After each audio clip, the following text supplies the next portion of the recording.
right, welcome golfers. We've got part 7 of my series, Don't Just Play Golf, Be a Golfer. If you missed part 6, go back and watch part 6 because you're really going to watch it. I've got Gary Christian out here with me, former Korn Ferry Tour player, former PGA Tour player. Gary and I have known each other since he was in college at Auburn. And we're going to focus this segment on short game, and I think I want to focus on the pitching and the chipping more than the putting. Yeah. We talked a little bit about putting in the first part, distance control, reading greens. Y'all can go back and watch part number 2 of this series where I actually talked about distance control. I was teaching them, look at your target with your practice swings, figure out that distance.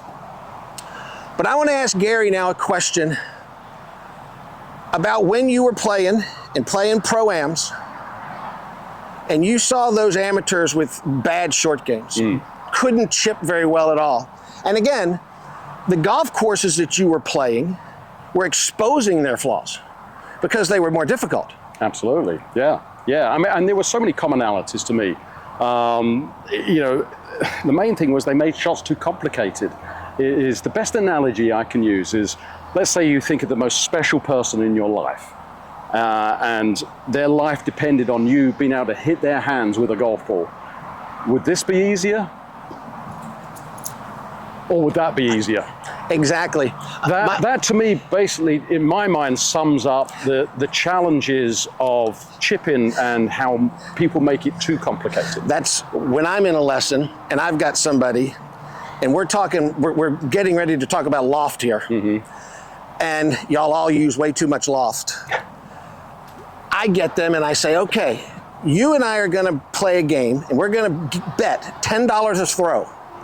And we're gonna see who can throw it closest to that hole over there. Real quick, they all learn to get that thing underhanded and roll it over there. Because the first couple, they're gonna try and lob that thing over there and I've got $10 in my pocket real fast. And then they try and maybe do one overhanded, and then I've got another $10 in my pocket. And then they're watching me, and I'm just rolling it on the ground, and mine keeps rolling up there like that. We want that same principle in chipping, don't we? Absolutely, yeah. I mean, when you think about it, if you have some good fundamentals, and you can move the club this far, rather than that far, chances are, logically speaking, you're going to hit a more consistent shot, get better contact, and as a result, get better distance control. I'm going back and thinking about that part 2 of this series, and when I was talking about chipping, one of the things that I see a lot, and I refer to this as just a balanced stroke, meaning backswing and forward swing about the same size. If you can control the length of your swing, and you can control the pace of your swing, a little rhythm on your swing, you then control that golf ball. The people that I teach, that you played with, they had no control over the length of their swing, did they? No, absolutely not. Backswing's way too long, forward swing's way too short. You get that one guy that figured out he could take a little bit short backswing and try and jab at that ball. Could they control their distance? No chance. The subconscious is an amazing thing. When we're trying to pitch the ball 10 yards and we have a 40-yard length backswing, the subconscious all of a sudden says, hey, we're going to hit this 40 yards. We need to slow this swing down quick. And then you slow it down too much, and then usually hit fat, or you lift up, you hit it thin, and it's disaster. So the way I try and simplify chipping as much as possible, we're at point A, we're ultimately trying to get to point B, where the hole is. Well, point C is the most important place, which is where do we need to pitch this? And then when I found point C, now I've got to match my swing to pitch it at point C. If we can kind of boil it down to that and kind of ignore the target somewhat, but just kind of paint by numbers, if we can get it to here, it will roll to here. Then all of a sudden, chipping comes way more simple, less complicated. Awesome, because if any of y'all have ever watched any of my short game videos, and back to part number 2 of this, I discussed that exact thing. The ultimate target's the hole, but the primary target's where you're landing that golf ball. Absolutely, yeah. And then you have to figure out, like you said, how hard and big do I need to make this swing to make it land there? And then what club am I using to make it roll the rest of the way? Exactly. Now, were you trying to get that ball on the ground as quickly as you could? Yes, I mean, when a shot would lend itself to that, you know, Right. obviously if you're 5 feet below the level of the green and you had to get it to a short-sided flag, you know, you may have to hit a lob wedge, but you could also hit a hybrid up that hill. Right. You know, I used height and loft kind of in case of an emergency. If I had any chance to hit it low with less carry and less spin, I would try and hit that shot. But there were some times going over a bunker, something like that, where you had to get the ball in the air. But if there was nothing forcing you to get it into the air, did you like to keep it Absolutely. low to the ground? As much as possible. Yeah. I use with a lot of my students, what I think about when I'm getting a chip is I tell them, I want you to make as small a swing as possible, and I want you to keep the ball as low to the ground as possible. Yeah, The errors go away. they do indeed. The bigger that golf swing, the greater the chance of error. Yep. The bigger that golf swing, the faster that club head could go. And when you don't hit that ball solid, it can zing right across that green. Yep. You learn to make a little bitty small swing with some proper pace, use the correct loft, your misses aren't going to be so bad. And I think one crucial thing is when we want to make the ball go different distances, we don't hit it harder or softer, we swing it longer or shorter. So Right. you have a consistent rhythm. Exactly. And then if you want to hit it a little further, you take a slightly longer swing with the same rhythm. If you want to hit it a little shorter, you take the same rhythm with a slightly shorter swing. Now you've got consistency. A lot of people you see, they completely lose their rhythm and tempo trying to hit certain shots. I don't want to say that all of this is making me smart, but since you didn't watch any of those other videos, I think video number 4 was about rhythm and balance. Crazy You're thing. doing a great job here for me, Excellent. Gary. All right, we're going to change positions of the camera right here, and I'm going to get Gary to get a golf club out, and we're going to talk a little bit about the mechanics, okay, and then his thought process. All right, so Gary, let's show them what you were talking about with your consistent swing. Give them your thought process, and use a couple of different clubs doing that to show them which one. I'm going to kind of step back here out of the way a little bit. I just want to talk a little bit about my philosophy because, when I was playing for a living, I was hitting potentially thousands of chips a week. Right. And so, you're going to have a world-class short game. So I had a pretty tasty short game. But it was through repetition.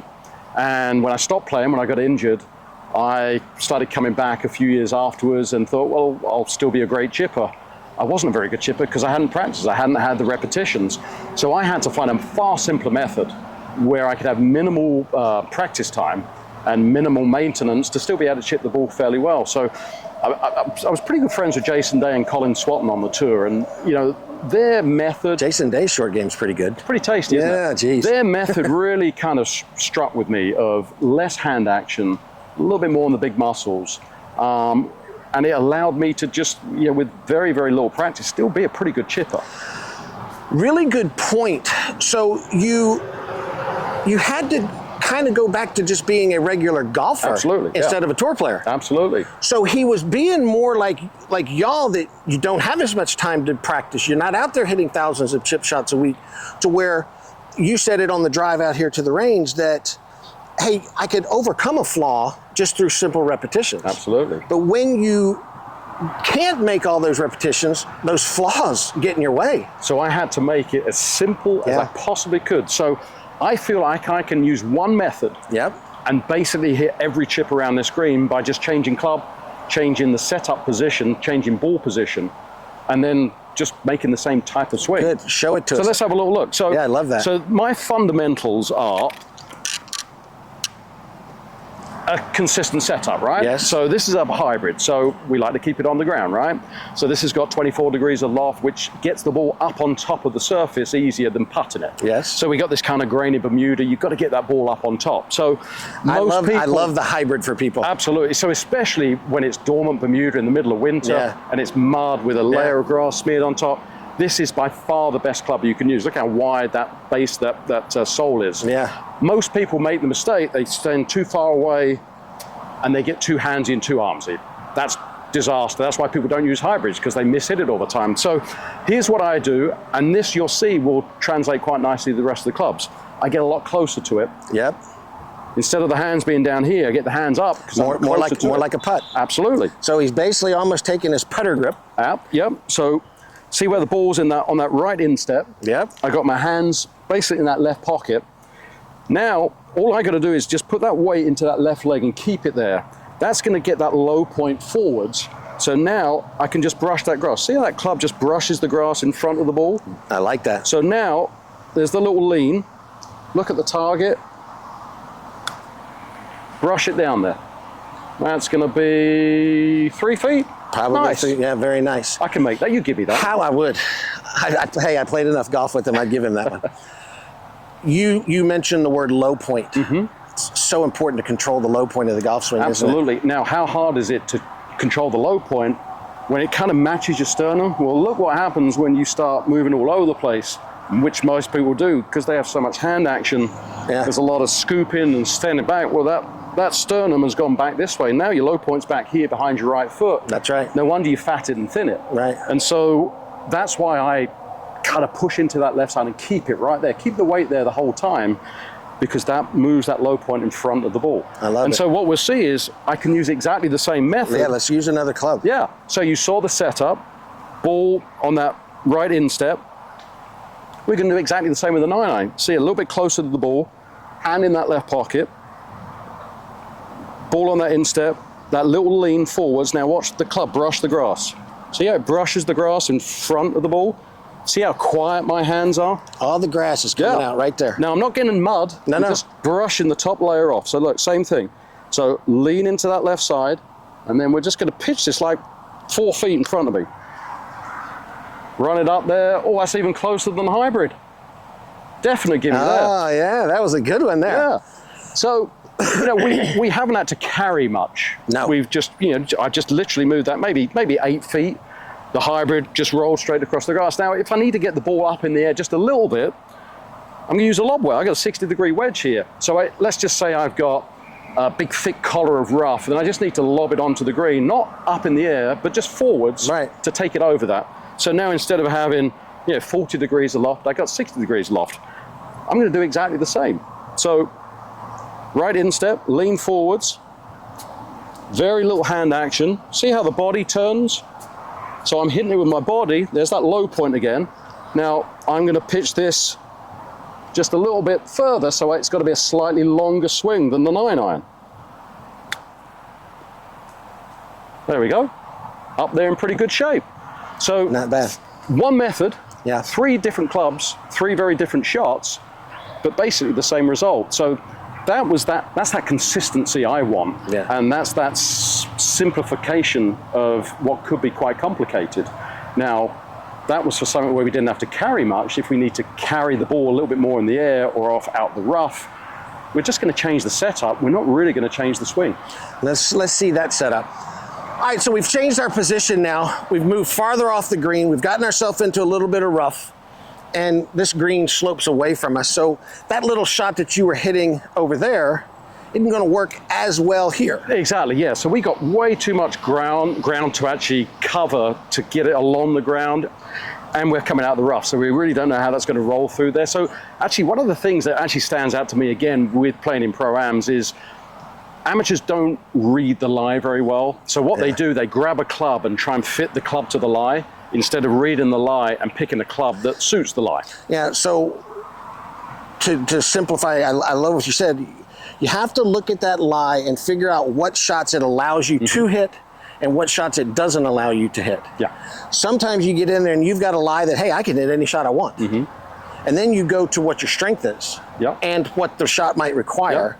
But if you came over here and that ball was a little buried down in there, well, that lie is eliminating some of the shots. So now you can't even think about it. And you say, okay, what do I have to do to get that ball out of that rough? Because the main goal is out of here onto there. Okay, so show us a shot or two. Yeah, so I've read the lie here. Oh, look at that. That's sitting up on top of the grass, no problem at all. So like Briz said, I got 3 or 4 shots I could play from here. I'm going to play exactly the same shot as I just played earlier on, where the ball's back, the weight's forwards, and I'm just going to keep that club low to the ground. See, I'm just brushing that grass. And we're just going to kind of clip it off the top. And then just run it down the hill. So that's going to go down to about 5 feet. Not bad, a little bit of a kick right. Yeah. But, you know, it was a pretty simple shot, right?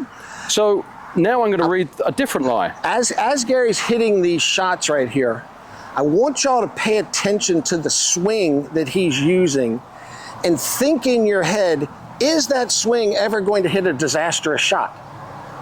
It's not. Yet the swings that we see the amateurs make, you pull that club back and I'm going, oh no, this could be awful. This could go anywhere. This swing, that ball is not going anywhere but on the green. Exactly, yeah. Well, look at the difference between that swing and what you would probably normally see with an amateur from sitting in the rough. I'll even sit the ball up a little bit. So you would see my swing, ball was back, club never really got above my knees. Now this is probably what you'd see from an amateur. Wide Stand stance. a little bit further away from it. Too far away from it, wide stance, big motion, exactly. Why didn't it only go an inch? Yeah. That's no good. Right.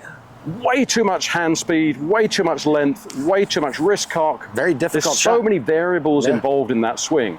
And that just makes a complicated motion that much more complicated when we throw in job, family, commitments, no time to practice. So why not get a technique that's way simpler? Yeah, so here's a ball now that's kind of just settled down a little bit. Stuck him down in the rough a little bit. So I know now, because of this lie, that shot that I played the first time is eliminated, because if I try and play one off the back of my feet, see all this grass behind it? That's going to catch up the club. Yeah. So what I've got to do, I'm not going to really change the method I use. I'm just going to change the setup. So instead of having the ball back on my right instep and my hands forwards, I'm now going to move that ball up and have the hands less forward. So now I bring the bounce into play a little bit more. Yeah, so in his setup, what he's saying now is he's got the ball a little more forward, hands are a little back.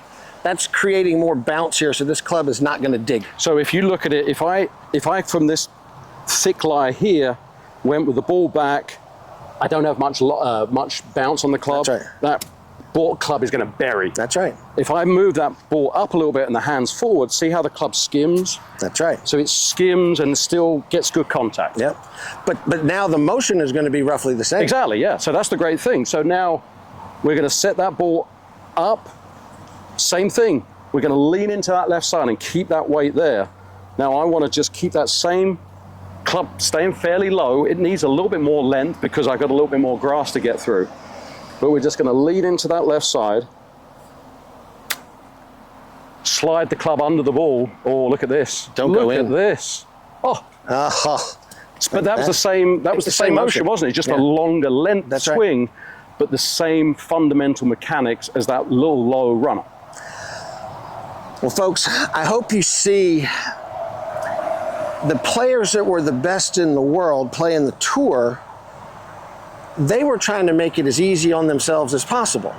You weren't out there trying to hit the most difficult shot that was possible because you were playing for your life. You're trying to shoot a low score. Trying to do those difficult things brings high numbers into play. Absolutely. Our goal was to score as low as we could. Right. That was the only goal we had. That's right. So why make that task harder? Make it simpler. Great. All right.